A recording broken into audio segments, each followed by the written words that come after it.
হারিয়ে যাব একদিন আমি, রব নাই গোপন চিরদিন।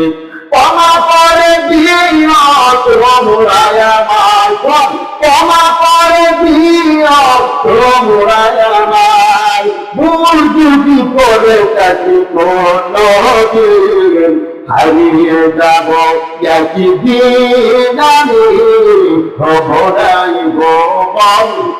তোমার কথা ঠিক বলেছি? আমরা কি হারিয়ে যাবো কি? এই পৃথিবীতে এক মানুষ আপন রক্তের সাথে সম্পর্ক থাক, মৃত্যুর পরে তারা আমাদেরকে আর স্মরণ করবে না। এই জন্য বই বলেন, হারিয়ে যাব একদিন আমি, রব নাই গোপন চিরদিন। ক্ষমা করে দিও তোমরা আমায়, ক্ষমা করে দিও।